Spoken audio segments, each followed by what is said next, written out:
Mutton বিরিয়ানির জন্য যেটা প্রধান উপকরণ সেটা হচ্ছে মাটনের পিসগুলো এরকম একটু বড় বড় করে রেখেছি। এখানে কতটা মাংস আছে বলে দাও? 1 কিলো আছে। 1 কিলো মাংস আছে। এবার না শুরু করো, কি করবে? এসব করে দিয়ে দিলাম মাটনগুলোকে ধুয়ে, কোনো মশলা নেই কিন্তু এরপর দেবে। হ্যাঁ, এখন ধুয়ে এর মধ্যে দিয়ে দিল।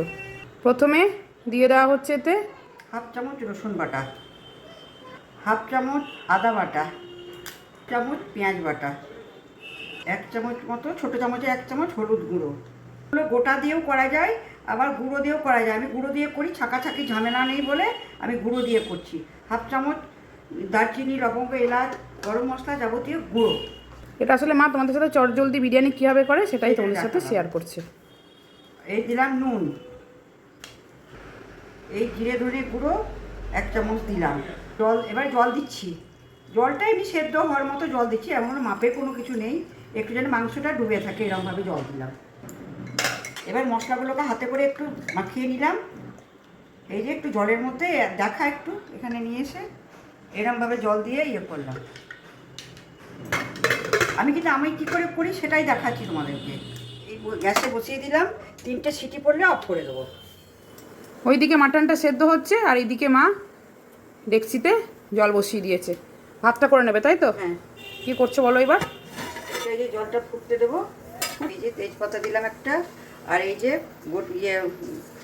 এলাচ, সাজিরে, লবঙ্গ, জায়ফল, জয়িত্রী আর গোটা একটা গরম মশলা, ওই এলাচ, বড় এলাচ, এগুলো দিয়ে খানিকটা ফুটবে।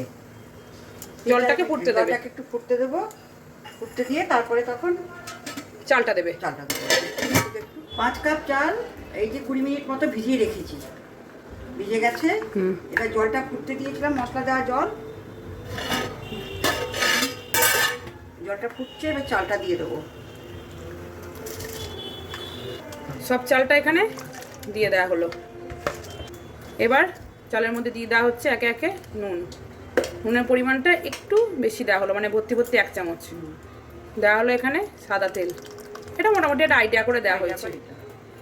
এবার দিয়ে দেওয়া হলো একটু লেবুর রস, তাতে চালটা একদম ধপধপে সাদা হবে।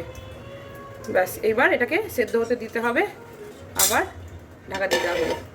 এখানে দেখো চালটা মোটামুটি 50% সেদ্ধ হয়েছে। খুব সেদ্ধ কিন্তু করা যাবে না, ফ্রাইড রাইসে যেমন করা সেরকম কিন্তু করলে হবে না।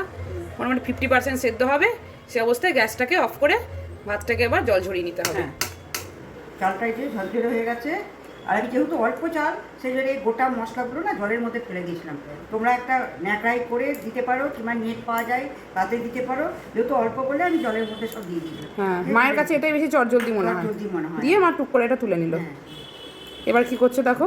আর আমি নুন আর একটু মিষ্টি দেখাই। এই যে নুন, অল্প নুন আর একটুখানি মিষ্টি, 1 চামচ মতো মিষ্টি এরম করে দিয়ে মাখিয়ে নিই, তাহলে ব্যালেন্সটা ঠিক হয় চালে। আমি এইভাবেই করি, তোমরা দেখো করে, একদম পারফেক্ট হয়। ডেকচির মধ্যে দিতে গেলে তখন সেক্ষেত্রে কম বেশি হতে পারে। এটা একদম পারফেক্ট হয়। খুব আলতো হাতে কিন্তু করতে হবে। দেখো মা কিন্তু খুব আলতো হাতে করছে। এটা হয়ে গেল মিশানো। এভাবে মিশিয়ে রেখে দিলে এইবার বানিয়ে নেওয়া হবে বিরিয়ানি মশলা। কি কি দিচ্ছ একে একে বলো। বলছি, এখানে দিচ্ছি একটা বড় এলাচ, দারচিনি, ছোটো এলাচ, লবঙ্গ, এটা সাজিরে, এটা হচ্ছে ধনে, জিরে, সামরিচ, আর এটা হচ্ছে জায়ফলগুলো দেখো কতটুকু করে দিয়েছি। জায়ফল যেহেতু 1 কিলো মাংসর আমি বলে দিচ্ছি আমাদের বিরিয়ানি দিয়ে। জায়ফল, এটা জয়িত্রী, এটা স্টার আনি, তেজপাতা, আর এটা হচ্ছে মৌরি। এই আমাদের আর একটা শুকনো লঙ্কা পড়ে, কিন্তু মা দেয়নি। না, দিইনি, যেহেতু সামরিচটা ঝাল বলে আমি দিই। তোমরা কিন্তু শুকনো লঙ্কা দেবে। নিয়ে এটাকে ড্রাই রোস্ট করে নিয়ে গুঁড়ো করতে হবে। যেহেতু এটা আমাদের বানানো আছে, মা এটা মোটামুটি বানিয়েই রাখে, তার জন্য আজকে আর বানাচ্ছি না, তোমাদেরকে মশলাগুলো দেখিয়ে দিলাম। এটাকে তোমরা ড্রাই রোস্ট করে বিরিয়ানি মশলা হিসেবে বানিয়ে নেবে। এখানে মা নিয়ে নিয়েছে কিছুটা দুধ, একটুখানি দুধ। হ্যাঁ, এবার এটাতে একটা মিশ্রণ বানিয়ে নেবে। কি বানাচ্ছে তোমাদেরকে দেখাচ্ছি, দাঁড়াও। প্রথমে দিয়ে দেবে জল, এটা হচ্ছে গোলাপ জল। হ্যাঁ, এই গোলাপ জল জল, কিন্তু এটা আমার চালের মাপের বলছি। ক চামচ দিচ্ছ এখানে? 2 চামচ গোলাপ জল দিয়ে দেওয়া হলো। 2 চামচ কেওড়া জল। যারা গন্ধ বেশি ভালোবাসো তারা বেশিও দিতে পারো। মিঠা আতর দিচ্ছি 5 ড্রপ। মিঠা আতর কিন্তু বেশি পড়লে তেঁতো হয়ে যাওয়ার সম্ভাবনা থাকে, অতএব খুব বেশি কিন্তু দেবে না। এইবার দিয়ে দিল এখানে কেশর। কেশরটা দুধে সব কিছু মিশিয়ে রেখে দিলাম। এটা 1 ঘন্টার মতো এখন ভিজে থাকবে। এটা কেশর থেকে একটা সুন্দর রঙও বেরোবে, আবার কেশর একটা সুন্দর গন্ধও আছে, আর কালারও বেরোয় একটুখানি। এইভাবে ঢাকা দিয়ে কতক্ষণ রাখবে? 1 ঘন্টা থাকবে। 1 ঘন্টা মতো রেখে দেবে। 3টে সিটি পরে মা অফ করে দিয়েছিল, এটা নিজে নিজে খুলেছে, তাই তো? প্রেসারটা নিজে খুলেছে। প্রেসারটা নিজেই খুলেছে। এই যে এখানে কিন্তু মাটন একদম সুন্দর সেদ্ধ হয়ে গেছে। মাংসটা পুরো সেদ্ধ করিনি, এই যে দেখাচ্ছি কিরম সেদ্ধ হয়েছে। এই যে একটু একটু শক্ত, অথচ একটু নরম, এইভাবে সেদ্ধ করতে হবে। তো সব মাংসগুলোকে একে একে তুলে নেওয়া হচ্ছে। ছেঁকে তুলে নেবো। হুম। এই যে আলুগুলোকে গোটা গোটা আলু দিয়েছি, আলুগুলোকে 2 দিকটা চিড়ে দিয়েছি, আর একটু মাঝে মাঝে ফুটো ফুটো করে দিয়েছি। যে জলে সেদ্ধ করবো তাহলে এই গন্ধটা ঢুকে যাবে ওর মধ্যে। বেশ সব এই যে মাটন সেদ্ধ করলো যে জলে, সেই জলেই কিন্তু আলুগুলোকেও সেদ্ধ করবো। তবে কিন্তু আলুগুলোতে ভালো সেন্ট হয়, ভালো লাগে খেতে। এবার ঢাকা দিয়ে দেবো, একটা সিটি দিয়ে অফ করে দেবো, নিজে খুলবে। ব্যাস, সেদ্ধ মাটনটাকে এবার একটু কষিয়ে নেবো। এখানে কড়াই নিয়ে নেওয়া হয়েছে বেশ কিছুটা সাদা তেল। এবার দিয়ে দেওয়া হচ্ছে পেঁয়াজ বাটা, দিয়ে দেওয়া হলো রসুন বাটা, আদা বাটা, দিয়ে দিলাম সামান্য জিরের গুঁড়ো, কাশ্মীরি লঙ্কার গুঁড়ো। মশলাটাকে একটু কষিয়ে নেব। দিয়ে দেওয়া হলো এখানে ফেটানো টক দই, দইটা একটু বেশি পরিমাণে দিলাম। দেওয়া হলো সামান্য এখানে বিরিয়ানি মশলা, স্বাদ অনুসারে নুন। নুনটা কিন্তু বুঝে দেবে, অনেক জায়গায় কিন্তু নুন দেওয়া হয়েছে। এবার পুরোটাকে ভালো করে আর একবার কষিয়ে নেব, তেল ছাড়া মতন করে নেব। সেদ্ধ করা মাটনটা দিয়ে দিলাম। মাংসটা সেদ্ধ মাংসটা আবার একটুখানি কষিয়ে নেব। এখানে মোটামুটি মাংসটা কষানো হয়ে গেছে। এবার দিয়ে দিচ্ছে সেদ্ধ করে রাখা আলু, আর দেবে সামান্য ওই মাংস সেদ্ধ যে জলটা আছে সামান্য দেওয়া হবে, একটু তলায় লেগে না যায়। সামান্য মতন জল দেওয়া হলো। সেদ্ধ তো সব আছেই, আর সেরকম করার কিছুই নেই। এইবার আলু দিয়ে মাটন দিয়ে ভালো করে মাখো মাখো করে নামিয়ে নিতে হবে। এবার ফাইনাল প্রসেস, এখানে বিরিয়ানির জন্য বড় ডেকচি নিয়ে নেওয়া হয়েছে। এরপর রান্না করে রাখা যে মাটনটা এর মধ্যে মা এবার দিয়ে দেবে। এই যে একদম নিচে এটা দিয়ে দিল। যেহেতু খুব বেশি পরিমাণ নেই, তাহলে তাই এটা মা একবারেই করছে, একটা লেয়ারে করছি। একটা লেয়ারে করছে। অনেকটা বেশি থাকলে তখন 2-3 লেয়ারে করতে হয়। এইবার ওপর থেকে অল্প করে ছড়িয়ে দেওয়া হচ্ছে বেরেস্তা।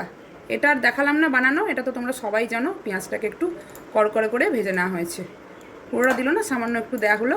দিয়ে দিচ্ছে সামান্য বিরিয়ানি মশলা, ওপর থেকে একটু ছড়িয়ে দেওয়া হলো। এইবার সেদ্ধ করে রাখা ভাতটা, পরিমাণ যেহেতু কম, একবারেই মা পুরোটা দিয়ে দেবে। আর ডেকচিটা যেহেতু সাইজ অনেকটা বড়, না একবারেই হয়ে যাবে। যদি আরও মাংস থাকতো বা আরও যদি ভাতের পরিমাণ থাকতো তাহলে আবার হয়তো 2-3টে লেয়ারে করতো। ভালো করে সাজিয়ে নেওয়া হয়েছে ভাতটা। এবার ওপর থেকে দিয়ে দেওয়া হলো বেশ কিছুটা গোলমরিচ, দিয়ে দেওয়া হলো 1 চামচ মতন বিরিয়ানি মশলা, একটু সামান্য দেওয়া হলো। সামান্য ওপর থেকে খোয়া ক্ষীর দেওয়া হলো, এটা অপশনাল। এটা সত্যি কথা বলতে গেলে আমাদের বাড়িতে ছিল বলে মা একটু ওপর থেকে ছড়িয়ে দিল, তবে দিলে টেস্ট ভালো হয়। আর দিয়ে দেওয়া হচ্ছে এখানে বাকি যে বেরেস্তাটা আছে সেটা, ওপর থেকে পেঁয়াজের বেরেস্তা। এবার দিয়ে দেওয়া হচ্ছে ওপর থেকে একটু ঘি। এই বিরিয়ানি রান্নার পুরো প্রসেসটাই কিন্তু আমার মা কীভাবে করে সেটা তোমাদের সাথে শেয়ার করেছি। আগে যে মিষ্টি দেওয়ার দেখালাম, যেটা চিনি, সেটাও কিন্তু অপশনাল। যারা মিষ্টি পছন্দ করে না তারা দেবে না, কিন্তু আমাদের মনে হয় নুন মিষ্টি একটু দিলে ব্যালেন্সটা ঠিকঠাক হয়। এবার দিয়ে দিচ্ছে দুধের মধ্যে ভিজিয়ে রেখেছিল যে কেওড়া জল, গোলাপ জল আর কেশরের যে মিশ্রণটা, সেটা এবার ওপর থেকে একটু ছড়িয়ে দেওয়া হচ্ছে। দিয়ে দাও, এই যে ওপর থেকে দিয়ে দেওয়া হচ্ছে। রং বলতে কিন্তু শুধু এই কেশরেরই নিজস্ব যেটা রং, আলাদা করে কিন্তু কোনো ফুড কালার মেশানো হয় না। এরপর ওপর থেকে এরকম অ্যালুমিনিয়াম ফয়েল দিয়ে ভালো করে চেপে দিতে হবে। আটা দিয়েও হয়, যে মেখে যেটা চারিদিকে মুখ বন্ধ, তবে এটা খুবই ইজি সুবিধা, যার জন্য। ওপরে এটা কী করলে তুমি? ওটা জলে ছিটে দিলাম, চিটে বসবে বলে। হ্যাঁ, নাহলে তো। বাকিটা এটা দিয়ে অ্যালুমিনিয়াম ফয়েল দিয়ে পুরোটাকে চেপে দেওয়া হলো। ওপর থেকে এরকম একটা ঢাকা চাপা দিয়ে দেওয়া হলো। এভাবেও কিন্তু একদম পুরো সিল হয়ে যায়, একটুও কিন্তু অসুবিধা হয় না। এরপর গ্যাসে একটা প্রথমে লোহার চাটু বসিয়ে দেওয়া হলো, এর ওপরে ডেকচিটাকে চাপিয়ে দেওয়া হবে। এইভাবে হাই ফ্লেমে 5 মিনিট, তারপরে লো ফ্লেমে 20 মিনিট রাখবো, তারপরে দমে থাকবে। হুম, তারপর অফ করে দেবে, 20 মিনিট পর অফ করে দেবে, ব্যাস তাহলে তৈরি হয়ে যাবে মাটন বিরিয়ানি। মোটামুটি আধ ঘন্টা পর ঠান্ডা হয়ে যাওয়ার পর তোমাদেরকে দেখাচ্ছি খুলে বিরিয়ানির ফাইনাল লুকসটা। এই দেখো তৈরি হয়ে গেছে মাটন বিরিয়ানিটা, দেখাবে তো নাকি? দেখাই। দেখো এবারে বিরিয়ানি নাড়াতে একটু চাপের আছে, এই দেখো চাপে কেমন হয়েছে তোমরা জানিও, পারলে অবশ্যই ইন ডিটেলসে তোমাদের সাথে শেয়ার করলাম রান্নার ভিডিওটা, কেমন লাগলো জানিও, আর পারলে অবশ্যই এভাবে ট্রাই করো।